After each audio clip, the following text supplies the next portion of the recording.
Salut les amis. Et aujourd'hui, on est où? Il fait tout gris, on est à Paris, et plus particulièrement au quartier de la Défense. Et j'attends Nico, qui devrait pas tarder à arriver d'ailleurs. Ah bah regardez, le voilà, le petit loustic. Salut Nico. Salut Tom, salut tout le monde. Alors Nico, on va où aujourd'hui? Chez Nvidia et Exactement. on va se parler cloud gaming. Cloud gaming, on va parler carte graphique, on va parler puissance, on va tout parler tout ça. On vous montre tout ça tout de suite. Allez, c'est parti.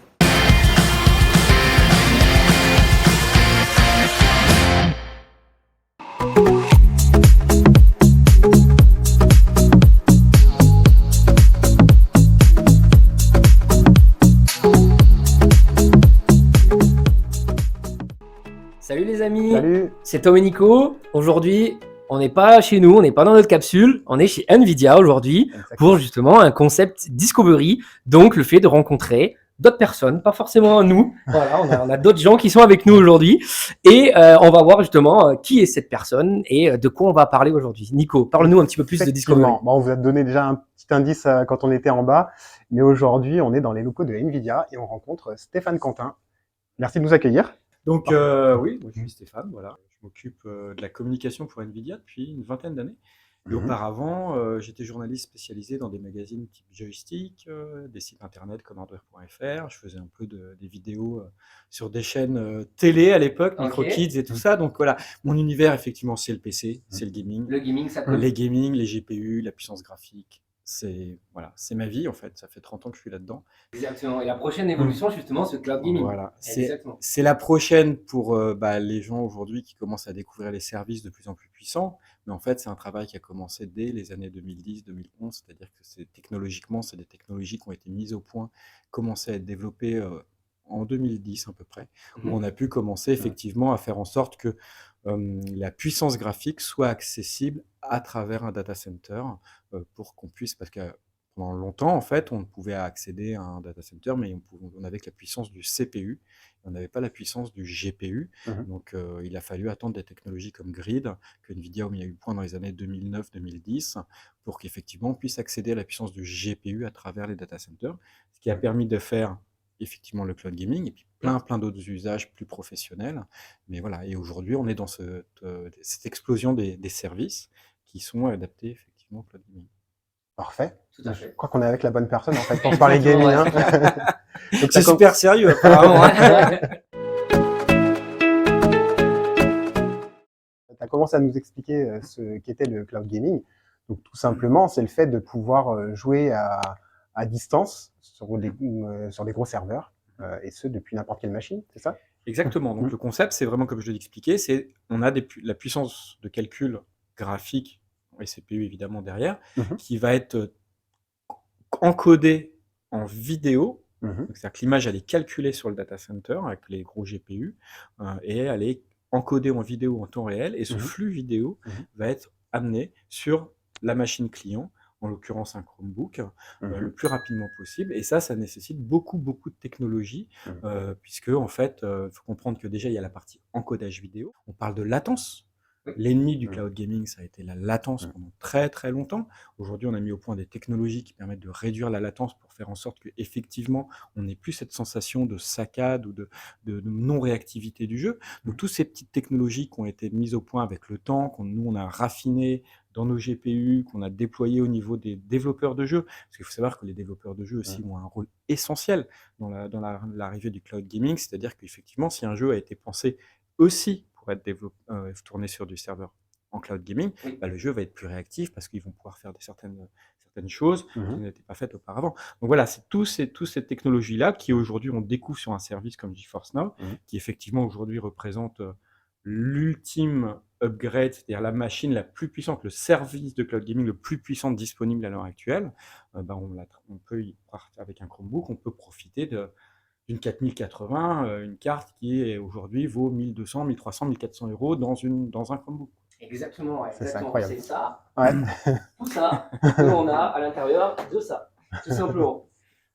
Facile. Facile. Justement, après, on a un petit test. Restez bien connectés sur la vidéo. On va tester tout ça en live. Vous allez pouvoir voir la puissance et les graphismes qu'on peut obtenir grâce à tout ça. Le cloud gaming, c'était un rêve. C'est-à-dire, mais un jour, on n'aura plus besoin de la puissance locale, tout arrivera. Et là, on est depuis effectivement fin des années 2020, 2018, 2020, l'arrivée de GeForce Now. Et là, au début 2018, ok, 1080p, c'était sympa, mais nous, on commençait déjà à jouer en 4K ou en QHD en local, en local et tout. On dit, ouais, c'est sympa, c'est bien pour les enfants. GeForce Now Ultimate, là, il y a un vrai waouh. Et la puissance qu'il y a derrière, en fait, elle est vraiment beaucoup plus puissante que la majorité des PC. Donc ceux qui cherchent par exemple à dire ouais, ok, j'ai une série 20, j'ai une vieille machine, j'ai un vieux PC et j'ai pas envie de mettre à jour parce que j'ai envie de jouer à 1 ou 2 jeux cette année, j'ai pas envie d'acheter une machine spécialement pour jouer à Cyberpunk et tout, bah voilà, il y a enfin une solution voilà, un Chromebook aujourd'hui, bah, il a un bel écran, il a 120 Hz, il a le clavier, il a tout ce qu'il veut, il est simple, mais il accède à cette puissance. Clairement. Et c'est vraiment un usage qui est, en tant que vieux joueur, ça y est, il y a un shift, il y a quelque chose qui s'est passé, il y a une nouvelle plateforme en fait, de jeu qui est accessible vraiment. Donc GeForce Now, tu as commencé à en parler, c'est le service chez NVIDIA justement qui permet d'avoir du cloud gaming. Le service Grid, qui est l'ancêtre de GeForce Now, a été lancé en 2015. Et en 2018 a été lancé GeForce Now dans la forme actuelle qu'on connaît, c'est-à-dire un Bring Your Own Game, c'est-à-dire un service qui permet de faire tourner les jeux de sa bibliothèque. C'est-à-dire que la spécificité de GeForce Now, c'est que quand je me connecte au service, je n'ai pas de jeu gratuit, sauf les free-to-play existants sur le marché. Il y a quand même plus de 150 free-to-play aujourd'hui dans le marché du jeu vidéo. Dans les Fortnite et autres, voilà, vous connaissez tout ça. Mais demain, si vous voulez jouer à Cyberpunk, c'est pas en vous abonnant à GeForce Now que vous allez avoir instantanément Cyberpunk. Il faut que vous achetiez la copie de Cyberpunk sur un service type Good of Game, Steam, Epic, enfin tous les services qu'il y a, et on amène sa propre librairie. Donc, ce qui fait qu'aujourd'hui, GeForce Now, c'est en fait, comme son nom l'indique en français, c'est une GeForce tout de suite. Donc c'est exactement ça. C'est au lieu d'aller au magasin, m'acheter mon PC, m'acheter à 4080, 1500 euros, mon PC à 2000 euros, voilà, faire un PC à 3000 euros. Là, je clique, je prends mon abonnement Ultimate pour une vingtaine d'euros par mois et j'ai ma GeForce instantanément. Mais si j'ai la GeForce, il faut que j'ai les jeux, donc j'achète les jeux sur Steam. Donc c'est vraiment le concept de Bring Your Own Library, amener votre propre librairie de jeux. Et ceux qui ont déjà une grande librairie de jeux Steam, par exemple, qui sont dans des joueurs PC historiquement, peut-être qu'ils ont des dizaines, des centaines de jeux qui sont déjà disponibles sur GeForce. Et ils peuvent y accéder via le service. Via le service, c'est top ça. Et donc l'avancée de ce service, vraiment, c'est qu'en gros, par cette technologie-là, j'ai plus besoin d'une grande carte graphique, d'un gros processeur, d'une config PC vraiment évoluée. Et donc, sur le coup, on est dans les Chromebooks. Souvent, un Chromebook n'a pas de carte graphique, etc. Mais aujourd'hui, on apporte cette technologie, on apporte ce gaming, on apporte cette qualité d'image par le cloud gaming via Chromebook, plutôt que d'avoir des grosses cartes graphiques comme on peut avoir ici. Exactement. Pas directement. Mais par contre, on peut retrouver la même puissance que des grosses machines, voire même peut-être un peu plus puissant a priori. Alors, ouais, donc 4080, c'est le top de la gamme. Bon, il y a 4090, mais voilà, elle est à 1800 euros. Donc la 4080, c'est le top de la gamme des GeForce aujourd'hui. Et ça introduit cette génération-là des technologies ray tracing. On en a beaucoup parlé ces dernières années. Pour rappeler, le ray tracing, c'est la simulation de la lumière. Les rayons lumineux rebondissent sur les textures, sur les matériaux et tout ça. Donc l'évolution naturelle du jeu vidéo et des technologies font que le ray tracing est l'étape supplémentaire qui va amener du photoréalisme dans les jeux vidéo, comme ce qu'on connaît dans le cinéma. Exactement. Vous avez été voir Avatar, vous avez été voir tous ces nouveaux films. Tous les films que vous voyez, toutes les séries que vous voyez, elles sont calculées avec du ray tracing. Et donc ce rapprochement des moteurs de jeu et de la qualité visuelle des jeux vidéo permet effectivement d'avoir cette fusion entre l'hyper-réalisme qu'on a dans des films et dans le jeu vidéo. Quand vous jouez un Spider-Man avec du ray tracing, c'est vous voyez sur PC, sur RTX, vous voyez effectivement tous les reflets quand on est sur les buildings et tout. Et donc, voilà, il y a eu tous ces effets ray tracing. Donc jusqu'à présent, les effets ray tracing, c'était quoi? Il y avait effectivement le fait qu'on ait des effets d'occlusion ambiante, c'est-à-dire d'ombrage, de réflexion. Donc tous les effets étaient pris séparément. Récemment, il y a eu un jeu qui s'appelait Cyberpunk 2077, qui est un partenaire, qui a mis au point ce qu'on appelle le path tracing. Donc le path tracing, ça veut dire, qu'est-ce que ça veut dire? C'est que les effets de ray tracing, ils sont plus séparés les uns avec les autres, c'est-à-dire ombre, réflexion, réfraction. Là, chaque jeu, vous choisissez un peu ce qu'il voulait. Là, le path tracing, c'est tous les effets, c'est-à-dire une simulation totale de la lumière, c'est-à-dire que toute la lumière dans le jeu vidéo va être rendue de telle sorte que ce soit réaliste. Et donc, on va voir les ombres, les réflexions, l'illumination globale de la scène, tout ça, c'est géré par le ray tracing et par le path tracing. Et donc, le path tracing, c'est vraiment la vision du jeu vidéo du futur, des technologies du futur, qui est disponible aujourd'hui uniquement dans Cyberpunk 2077. C'est le premier AAA à le faire. Et donc, pour revenir à l'histoire un peu puissante, aujourd'hui, clairement, il y a très très peu de machines PC, à part celles qui sont équipées d'une série 40, donc c'est-à-dire quelques pourcents de gens qui ont pu s'équiper, qui ont accès au path tracing dans Cyberpunk, alors que vous pouvez y avoir accès via votre Chromebook Tout à fait. gaming avec GeForce Now Ultimate. Tout à fait. Et d'ailleurs, tu disais au niveau mise à jour aussi, ça c'est aussi un sacré avantage. Aujourd'hui, vous savez, on a de la fibre à la maison, ça peut aller vite, on peut télécharger vite, etc. Mais quel joueur n'a jamais attendu de pouvoir faire la mise à jour du jeu avec les nouvelles cartes, le nouveau truc que tout le monde attend, et il faut forcément attendre. Aujourd'hui, ça c'est quelque chose qui est absent sur ton service. C'est vrai, en fait, sur le cloud gaming, le concept même du cloud gaming, c'est que donc, les data centers, comme nous on appelle en interne les superpods, ils sont à jour tout le temps. Exactement. C'est-à-dire c'est des gros calculateurs qui sont sur un gros réseau international et tout ça, et donc quand Steam, ils mettent à jour tel jeu ou tel truc, instantanément, nos serveurs sont mis à jour. C'est-à-dire que s'il y a le patch 1.28b5 qui arrive sur votre jeu préféré, au lieu de le télécharger en local, qui prendra le temps que ça prendra en fonction de la charge du serveur, le jeu qui est disponible sur GeForce Now, il est mis à jour instantanément. C'est-à-dire qu'en général, quand on joue sur GeForce Now, quand le patch vient de sortir, en général, on joue avant la majorité des autres. Donc c'est vraiment aussi ça l'intérêt du cloud gaming, c'est que c'est juste le jeu. Tout à fait. Toute la partie chiante, mise à jour de mon système d'exploitation, téléchargement de mon jeu, les patchs, les pilotes de ma carte graphique. Le pilote de ma carte graphique. Mais le téléchargement, c'est important parce qu'en fait, souvent, on nous dit, parce qu'un jeu aujourd'hui, ça pèse très lourd. 150 gigs, et voilà. 100 gigs, alors, quand on a 256, 512, vous mettez pas beaucoup de jeux. Alors que là, bibliothèque de Nvidia, rappelle-moi. Alors, on est à 1500 jeux disponibles et ça augmente tous les jeudis. On a des jeux. Bon, là, récemment, on a annoncé qu'on allait avoir les jeux Xbox PC. Donc, il va y avoir une grosse déferlante de AAA qui va arriver dans les semaines qui viennent. C'est énorme. Mais là, il y a Gollum. On a annoncé cette semaine l'arrivée de Gollum là, en des zéros la semaine prochaine. Donc, il y a de plus en plus de AAA parce que les éditeurs comprennent aussi l'intérêt du cloud gaming. C'est-à-dire que ça permet à tout le monde de jouer, en fait. On n'est plus limité par la machine qu'on a. C'est-à-dire, là, on parle de Chromebook, mais effectivement, aujourd'hui, je voulais jouer à tel jeu, j'ai pas besoin d'acheter telle console ou tel PC ou telle carte graphique pour jouer à Cyberpunk. Je prends mon Chromebook, je joue. C'est plus un problème. Donc, c'est ça qui est intéressant. Et donc, pour revenir sur l'intérêt du cloud gaming, c'est effectivement de dire, j'ai pas de téléchargement, j'ai pas de mise à jour de système, j'ai pas de système d'exploitation, j'ai rien à faire. Je clique, je joue. Et puis, il y a un autre truc, c'est comme c'est de la vidéo, ça fait 0 boule. Oui, et ça chauffe pas. Et ça chauffe pas. J'ai une meilleure autonomie. Voilà, j'ai une meilleure autonomie parce que du coup, jouer, si j'avais un notebook, si j'avais un notebook avec une carte graphique intégrée pour jouer, effectivement, en général, on a 1 heure, 2 heures de jeu sur batterie sur le notebook parce que GPU, ça consomme, même si on a fait d'énormes progrès sur le sujet. Quand on parle de cloud gaming, on parle de flux vidéo qui arrive.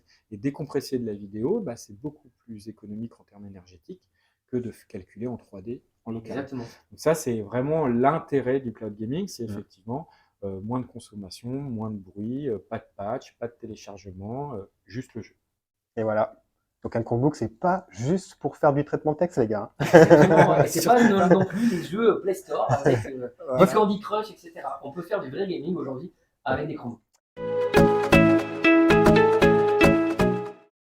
Et d'autant plus vrai que les Chromebook gaming ont une spécificité, c'est qu'ils ont des écrans 120 images par seconde, 144 images par seconde. Ça, c'est quelque chose qui a souvent été assez peu clair. Moi, ça fait 30 ans que je suis dans le parti graphique et les gens ne comprenaient pas Ah, mon écran, il est à 60 Hz. Qu'est-ce que Mmh. ça veut dire? Ça Mmh. veut dire que ton écran, il est capable d'afficher 60 images par seconde.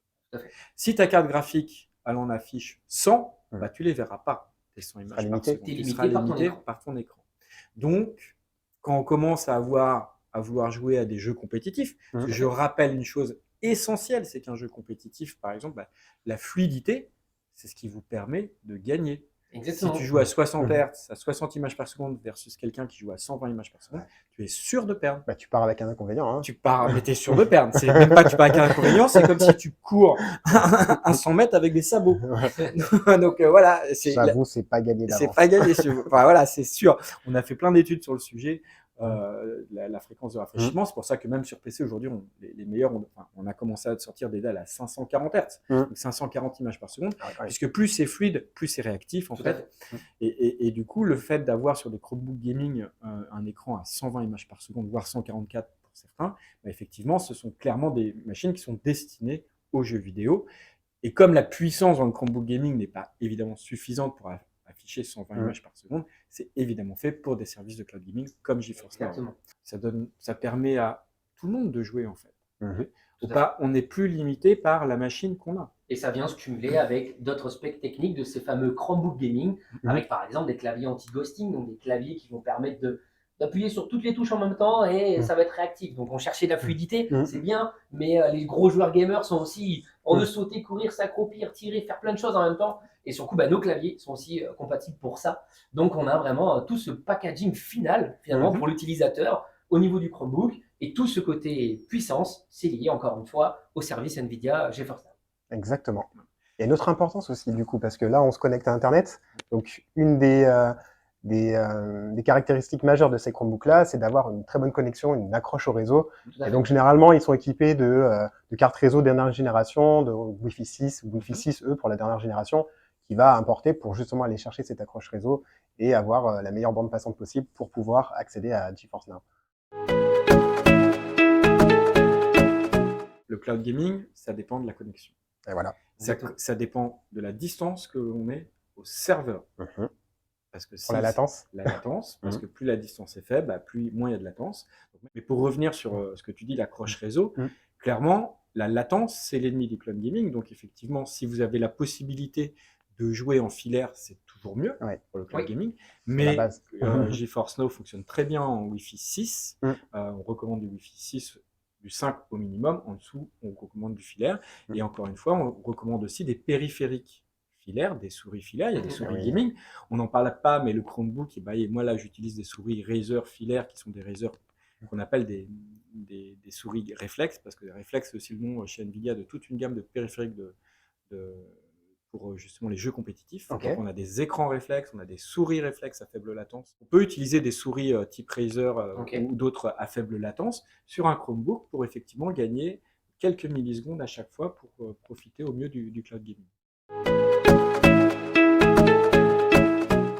D'ailleurs, Stéphane, tu nous disais sur tes différentes formules, tu peux nous préciser un petit peu justement tes différentes formules d'abonnement que tu as? Alors, on a une formule gratuite que je conseille à personne. Mais elle a le mérite d'exister, c'est-à-dire au moins ça vous permet d'avoir à peu près le concept du truc. Visuellement, elle est très moche, c'est l'équivalent d'une série 1070, donc c'est avant les versions ray tracing. C'est vraiment des tu veux dire le rendu du jeu ne sera pas incroyable? Non, c'est inférieur à une console next-gen.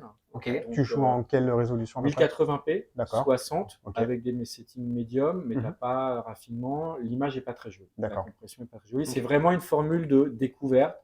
Je peux voir si ça me permet de télécharger le client, de voir si ça fonctionne, s'il y a de la liste de jeux qui m'intéresse, s'il y a les jeux auxquels j'ai acheté qui sont disponibles sur le service.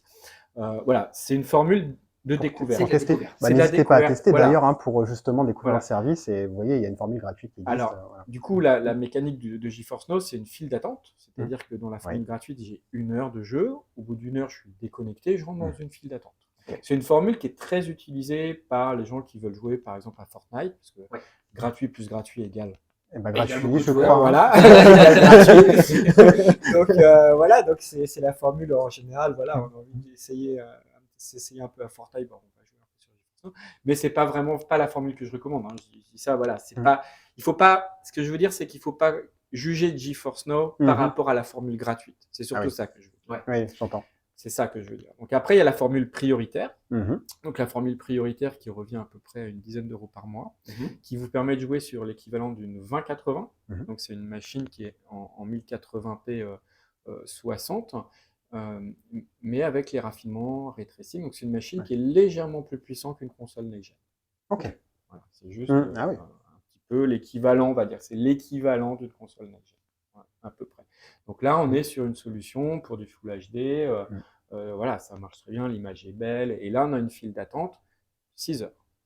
C'est-à-dire que je vais jouer pendant 6 heures. Alors, Pas mal, déjà, hein. me mentez pas. Hein. Ouais, qui joue 6 heures aujourd'hui D'affilée, hein, en sachant que Moi, j'y arrive pas. Hein. comme son nom l'indique, c'est la formule prioritaire, c'est-à-dire qu'au bout de 6 heures, pourquoi on fait ça en fait? On m'a toujours dit, hein, c'est nul, 6 heures, pourquoi, blabla. Parce qu'en fait, il y a des gens, ils lancent le service et la machine tourne et puis ils ne jouent plus en fait. Oui, c'est ça. Il faut bien imaginer que dans le data center, il y a du hardware qui est loqué par une personne qui ne joue pas. Donc au bout de 6 heures, on vérifie, on dit, on prévient avant, attention, vous allez être déconnecté, mais vous reconnectez instantanément. D'où le nom de la formule priorité. Ok. Et il y a la formule ultimate dont on débat depuis le début, la formule avec la 4080, la fameuse qui a été mise à jour de la formule 3080, qui est la formule qui vous permet effectivement de jouer en QHD 120 images par seconde sur Chromebook, 4K 120 si vous avez d'autres écrans, et 1080p 240 sur d'autres machines également. Donc la formule ultime, c'est-à-dire que c'est la formule qui aujourd'hui rend obsolète à peu près toutes les machines PC du parc. Il faut le dire, hein, voilà, tout le monde n'a pas une 4080. Voilà, donc c'est vraiment la formule incroyable. C'est la formule qui fait que le cloud gaming aujourd'hui est supérieur à la majorité des PC. À des PC classiques. Ouais.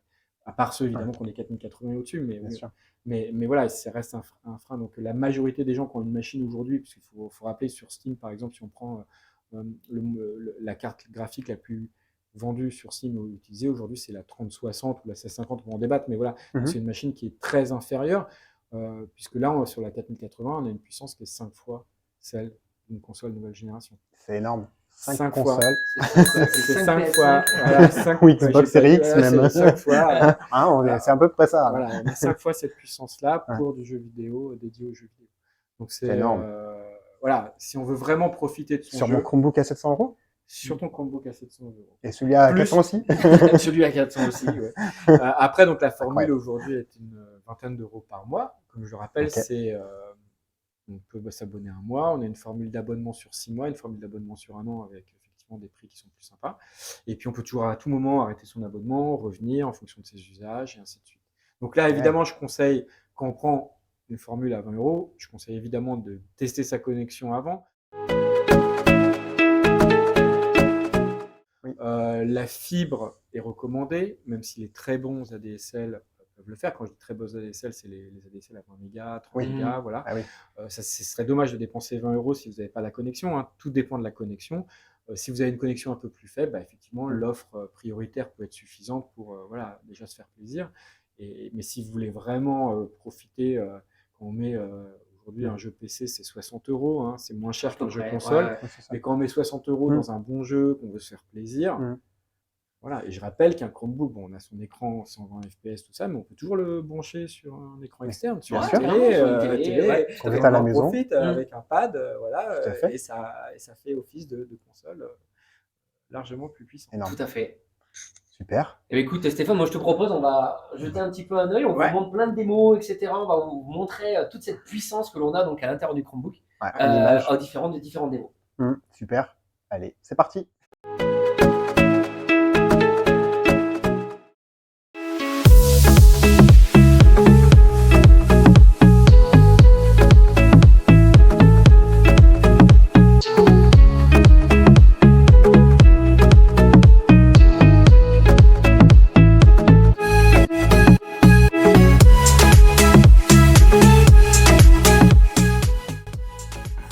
Et voilà, test en direct du service Ultimate de GeForce Now. Là, on est sur le Chromebook, sur le Lenovo IdeaPad Gaming. Donc, regardez, on joue à la manette. Moi, je suis plutôt manette perso. On a un petit compteur. On est à 120 FPS en live. Hop, mais c'est fluide. Hein. C'est un truc de dingue. Ah, je ne savais plus comment c'est. Hop, on va au parking.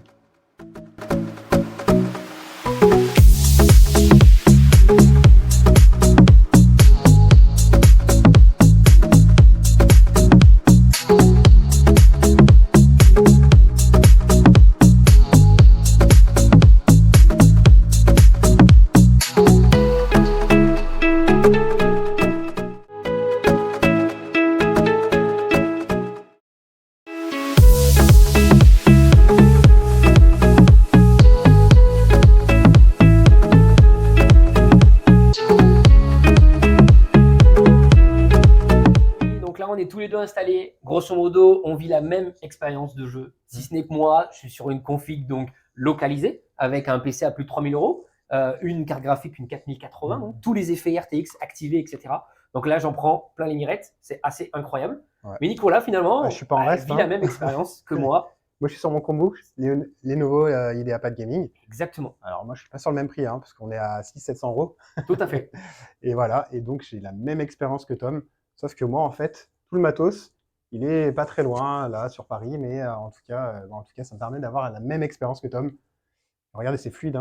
Donc, vous comprenez finalement cet avantage du cloud gaming, c'est ça. C'est que la finalité, on est tous les deux très bien installés, on joue tous les deux au même jeu et on a ce même rendu graphique, ce même confort de jeu en finalité, si ce n'est qu'on n'utilise pas la même technologie. On a du cloud gaming ici et ici, on a du jeu en local. Exactement. Et voilà les amis, on arrive au terme de cette vidéo. Donc le cloud gaming aujourd'hui correspond totalement à l'ADN des Chromebooks, car comme son OS, Chrome OS, il est connecté au cloud. Exactement, et du coup, le GeForce Now, c'est naturellement du cloud gaming, donc de la puissance brute pour faire tourner vos jeux dans les meilleures conditions sur votre Chromebook. Et ça vous donne plein d'avantages, on a dit, pas de téléchargement, pas de bruit. Les mises à jour automatiques. L'évolution technologique qui est du côté des data centers et pas au niveau local. Exactement, donc j'ai pas besoin de racheter du nouveau matériel. Série 5000 ou 6000 ou 7000, on verra. Exactement. Voilà, l'accès à des technologies aujourd'hui qui sont très onéreuses, on ne va pas le rappeler, mais voilà, c'est des cartes qui sont quand même très chères aujourd'hui. Et se monter un gros PC de jeu, c'est relativement. Rien que la carte, c'est 3 fois le prix de mon Chromebook Gaming. Voilà, et des fois, pour juste un jeu ou qu'on est fan d'un ou deux jeux, c'est peut-être pas, effectivement, c'est peut-être une alternative qui est très sympa. Pour les gros joueurs qui ont déjà un gros rig et tout, qui veulent se balader à travers le monde, je rappelle que GeForce Now, là on est en France, mais on peut y jouer à travers la planète. 80 data centers, et on continue à en développer, et ainsi de suite. Donc c'est aussi le concept du cloud gaming, c'est de se balader. Le prérequis, c'est juste une connexion Internet, on va dire, stable. L'autre prérequis, ce qui est en train de se développer, c'est la 5G. Tout à fait. On peut très bien utiliser son Chromebook, et je pense que bientôt il y aura des Chromebooks avec des clés 5G dedans. Il y en a déjà. Donc je peux jouer sur la plage. Tout à fait. Tranquille, sans avoir besoin d'une prise. Avec mes 10 heures d'autonomie. Voilà, puisque c'est de la vidéo. Donc voilà, c'est des usages, c'est quelque chose qui est le jeu, seulement le jeu, partout. Exactement. Et de façon hyper puissante, avec les derniers raffinements. Donc globalement, c'est ça aujourd'hui, un Chromebook GeForce. Il existe différents modèles de produits cloud gaming chez Acer, Asus ou Lenovo, comme vous l'avez découvert. N'hésitez pas à aller voir nos vidéos d'unboxing à ce sujet. Il existe des offres aujourd'hui, justement en partenariat avec Nvidia, pour l'achat d'un Chromebook. Donc aujourd'hui, quand vous achetez un Chromebook en magasin, peu importe où vous l'achetez, vous avez différentes formules d'abonnement. Stéphane, si tu veux nous en parler un petit peu. Donc sur un Chromebook classique qui n'est pas un Chromebook gaming, donc on l'a spécifié plus tôt dans la vidéo, mais les Chromebook gaming ont un écran 100 Hz, voilà, il y a certains modèles qui sont spécifiques. Mais sur un Chromebook classique, vous avez donc 3 mois d'offres prioritaires, donc l'offre dont on a parlé qui est l'équivalent d'une console nouvelle génération. Exactement. 1080p60, donc 3 mois, c'est à peu près une trentaine d'euros aujourd'hui offert pour au moins essayer le service, voilà, et puis après vous continuez si vous le souhaitez. Exactement. Et puis effectivement sur les Chromebook gaming qui sont vraiment destinés à pouvoir jouer en 120 images par seconde, en QHD, là il faut passer à la catégorie supérieure. Donc on a 3 mois de l'offre Ultimate, donc c'est 60 euros à peu près, parce que c'est une vingtaine d'euros l'abonnement par mois. Donc c'est quand même sympa pour essayer. Ouais, clairement. Lancez-vous quoi. C'est ça. C'est le fameux mode avec la 4080 accessible sur Chromebook. Évidemment. Et on vous mettra les références qui correspondent à cette offre-là dans la description. Et on vous mettra également le lien pour aller accéder à l'offre. Et juste un petit rappel, on a bien précisé qu'il fallait apporter ces jeux dans GeForce Now, mais il y a quand même une centaine de free-to-play, mais il y a aussi plein de démos. Oui. Il y a des démos gratuites. Donc si on veut juste essayer et se faire plaisir, on n'est pas obligé d'acheter un jeu dès le départ. C'est-à-dire qu'on peut essayer l'offre 3 mois et puis essayer un free-to-play ou essayer une des démos. Il y a quand même des jeux sympas en démo dessus. Et c'est assez amusant parce que Moi, je viens de la génération où pour avoir des démos de jeux, il fallait acheter des magazines Ouais, CD avec un CD avec dedans. un CD dedans. On ne pouvait pas les on a télécharger. connu ça. Et donc maintenant, voilà, il y a les démos. Les développeurs de jeux nous font des démos exclusives à GeForce Now. Donc vous pouvez les découvrir en cloud gaming. Donc c'est marrant comment le monde évolue. Exactement, C'est comment le monde parfait. évolue. Ouais. Voilà. N'hésitez pas à les essayer. C'est le moment. Merci Stéphane. Avec Merci de plaisir. nous avoir accueillis chez Bah, Nvidia. avec plaisir, vous revenez quand vous voulez. Ah bah, merci, avec grand plaisir. Grand plaisir. Merci les amis d'avoir suivi cette vidéo, on espère qu'elle vous a plu. N'hésitez pas à la liker, à la partager, à vous abonner à notre chaîne, c'est très important. Et puis on se retrouve pour une prochaine vidéo, Tom. Carrément, à bientôt. Allez, Salut les amis. ciao, ciao. Ciao, ciao.